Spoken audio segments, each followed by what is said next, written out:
Hello, everyone. Ex-Bethelite here, 937-789-4029. Uh, so your Bethel allowance, reimbursement, whatever you want to call it, about $115 a month. I wanted to make sure that I remembered correctly, so I confirmed it with someone else from Bethel as well.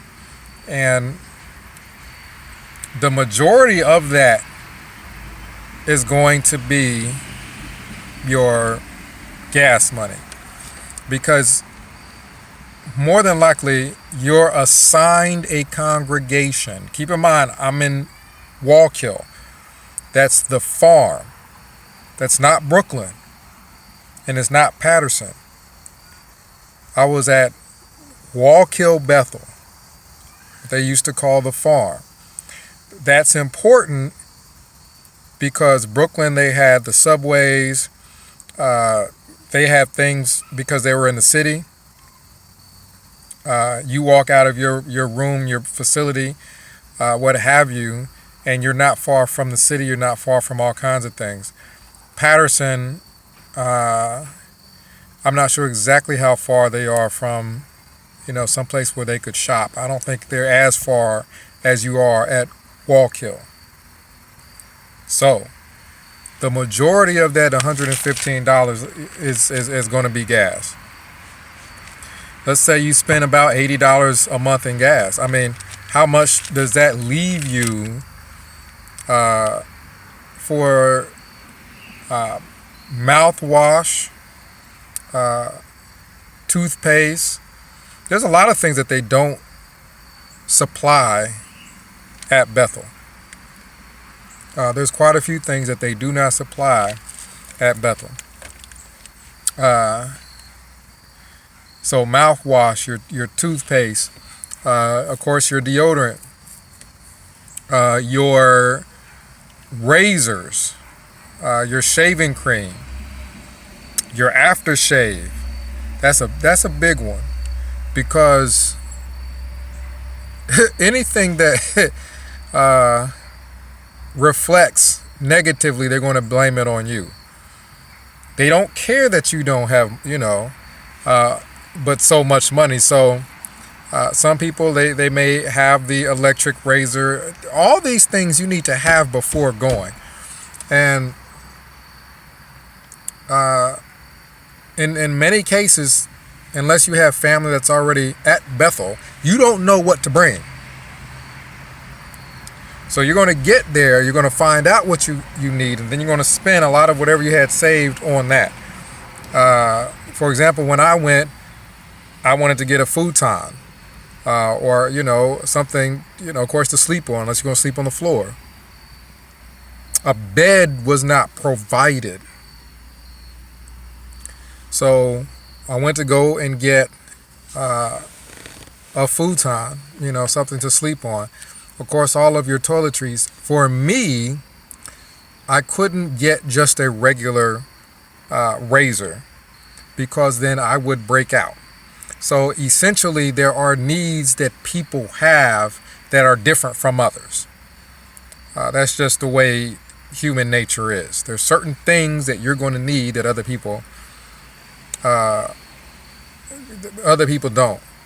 So for me, that was one of them. That's also an expense. Of course, you guys know that I had car issues when I went to Bethel. Driving my car around a lot in service, all the way to Bethel, back and forth to meetings. All that's coming out of it. So, you are essentially looking at a situation where you're going to run out of money. I remember the brothers that came to Bethel with me, the brothers that were in my class, that, my Bethel entrance school, that came in the same time as I did. I remember the day when they ran out of money. There was one brother in particular. He was riding with me to the meeting.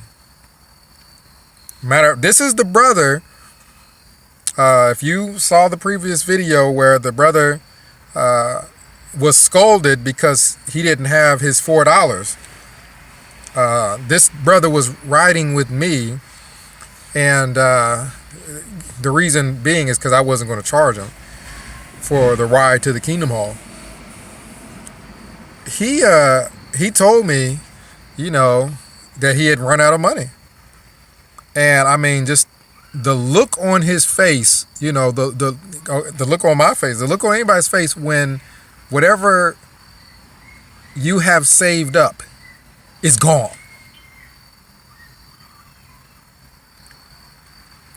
And you are essentially looking at that $115 a month, and you got to make that work, and you've got to look perfect. You got to be perfect. When you're a Bethelite, nobody cares that you only have X amount of money. Those shoes better be sparkling. This better be this way, that better be that way. So where are these new shoes coming from?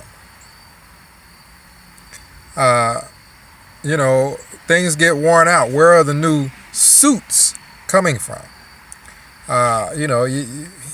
Suits aren't cheap. Not good ones. What about your dress shoes? Some people wear glasses, or contacts. My mother sent me what was called a care package. That was essentially just a package with, soaps and different things like that. And even, Little Debbie's, little brownies, things like that. That's just a brand that sells little snack cakes. So she would send me things like that. I'll be 100%. You know me. You get the full story. My mother was the only one sending me anything. Do you know? And this is not a pity party. I'm just telling you guys how it is. My whole family, for the most part, are Jehovah's Witnesses. There isn't anybody that don't know that you go to Bethel. My mother was the only one sending me anything. For example, when you come back from Bethel for a visit, I came back from Bethel to visit, and I also went to an assembly. I have, for example, my stepdad. I have my stepdad follow me all over the place at Bethel. Now, I get it. Light went out. I get it. We don't really talk, but I'm a Bethelite, so following me around at the assembly will make you look good. I get it, 100% get it. But, if I'm going to be used to up your status because I'm walking around the assembly and you're walking around with me and I'm a Bethelite, so everybody assumes that this parent must have had something to do with it. They assume that we talk or something to that effect. You might as well contribute, you know what I mean? Put a little money.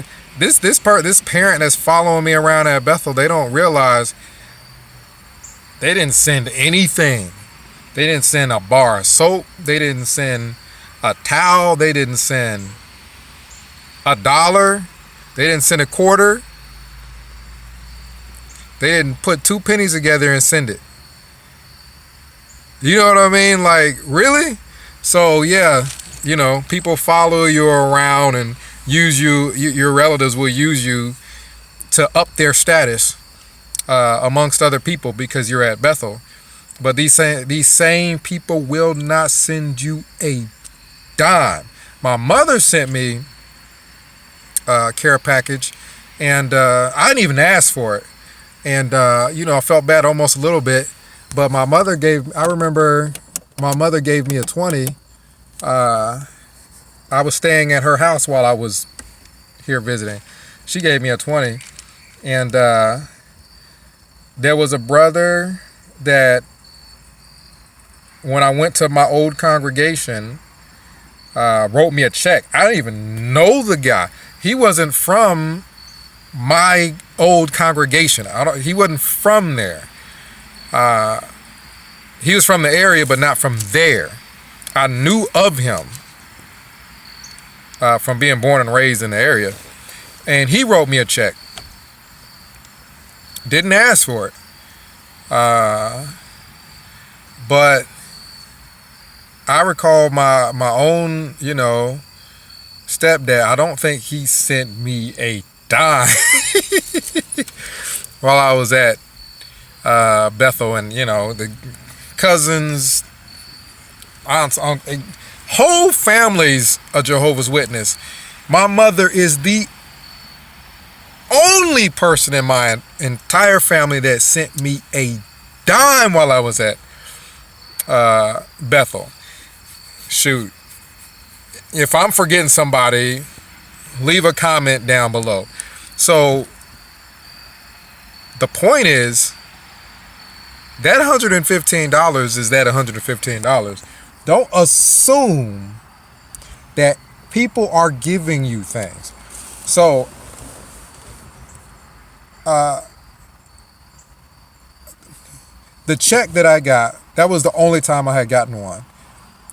These are people that are not relatives. So these aren't people that you have contact with often. Those things happen, but those things generally happen within your first year. After your first year, the people that aren't your relatives, this is what happened to me.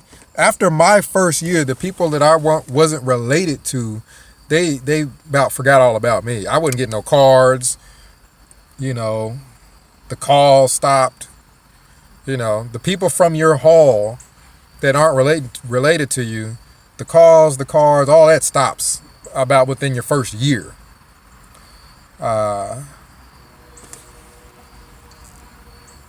So you're not getting anything from them.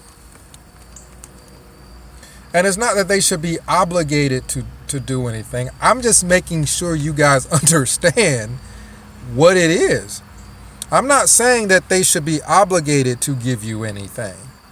But I think the assumption is that since you are a Bethelite, people are hooking you up. And you got to understand, these are Jehovah's Witnesses. These are the people that once you're not within their immediate circle, they're accustomed to just cutting people off left and right. So you go all the way to New York, you're not going to hear from people. You know what I mean? Unless you come to town, and then of course the people all makes them look good. So I don't, it ends up being a situation where